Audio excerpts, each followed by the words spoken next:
Hi student, मैं हूँ राजेश पटेल। आप सभी का इस चैनल पर बहुत बहुत स्वागत है। आज हम कक्षा 9वीं का पहला अध्याय जानेंगे जिसका नाम है संख्या पद्धति। अंग्रेजी में इसको नंबर सिस्टम बोलते हैं।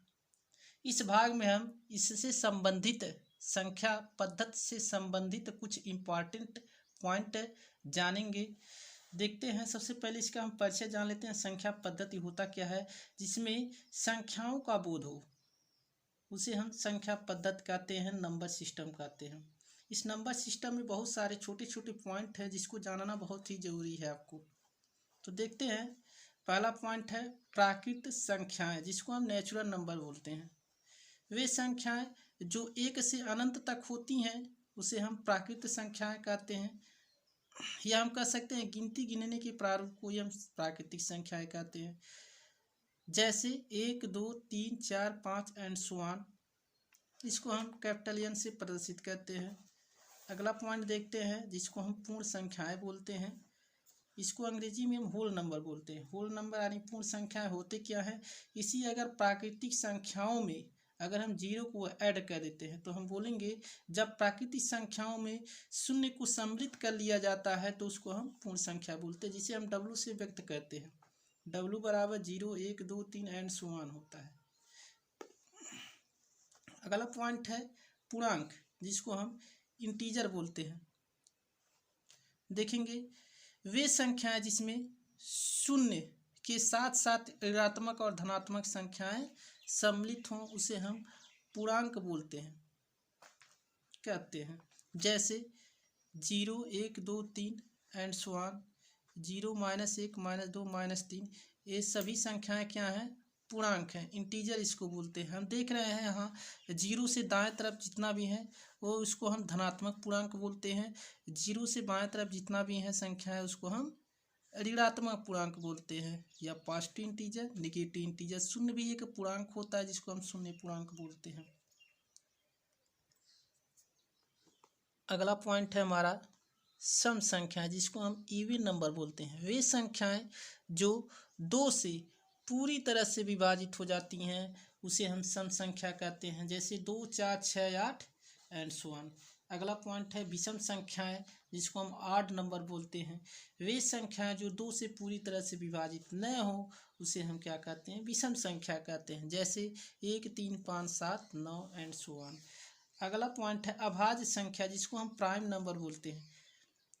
वे संख्याएं जो स्वयं और एक के अतिरिक्त किसी भी संख्या से विभाजित नहीं हो उन्हें हम अभाज्य संख्या कहते हैं। जैसे 2, 3, 5, 7, 11 एंड सो ऑन। सबसे छोटा जो अभाज्य संख्या प्राइम नंबर होता है वो 2 होता है। भाज्य संख्याएं ऐसी संख्याएं जो एक और स्वयं के अतिरिक्त किसी दूसरी संख्या से विभाज्य हो जाए उन्हें हम क्या बोलते हैं? भाज्य संख्याएं बोलते हैं, कहते हैं। जैसे 4, 6, 8, 10, 12 एंड सो ऑन। अगला पॉइंट है इम्पॉर्टेंट पॉइंट है जिसको हम बोलते हैं परिमेय संख्या। इसको हम अंग्रेजी में रैशनल नंबर बोलते हैं। ऐसी संख्याएं जिन्हें P/Q के रूप में या भिन्न के रूप में लिखा जा सके, व्यक्त किया जा सके, लेकिन Q ≠ 0 हो उसे हम क्या बोलते हैं? परिमेय संख्या बोलते हैं। इसे हम Q से प्रदर्शित करते हैं। Q बराबर P/Q, स्मॉल P/Q और Q ≠ 0। जहाँ P और Q स्मॉल जो है ये क्या है? 2 पूर्णांक होते हैं। जैसे 4/5, 3, -6/5, 0 एंड सो ऑन। ये सब क्या है? परिमेय संख्याएं हैं। अगला पॉइंट है अपरिमेय संख्या, जिसको हम इरेशनल नंबर बोलते हैं। जिन्हें P/Q के रूप में न लिखा जा सके उसे हम अपरिमेय संख्या कहते हैं।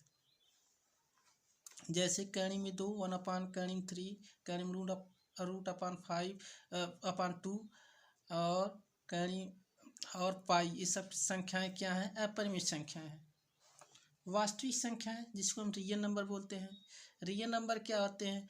परिमेय संख्याएं और अपरिमेय संख्याओं के समूह को हम क्या बोलते हैं? वास्तविक संख्या। इसे हम कैपिटल R से प्रदर्शित करते हैं। कैपिटल R बराबर 2/3, 4.5,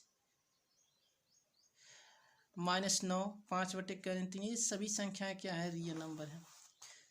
अगला पॉइंट है अनवसानी आवर्ती। जिसको हम नॉन टर्मिनेटिंग रिक्योरिंग बोलेंगे। इस स्थिति में शेषफल की पुनरावृत्ति होती है, उसे अनवसानी आवृत्ति कहते हैं। 1/3 0.333 यहाँ पे देख रहे हैं 3 का रिपीटिंग हो रहा है या 1/7 बराबर 0.1428। अब यहाँ पे देख रहे हैं फिर से 1428 का रिपीटिंग हो रहा है यहाँ पे डाट डाट डाट। तो इस तरह से हम इसको बोलेंगे अनवसानी आवर्ती होता है।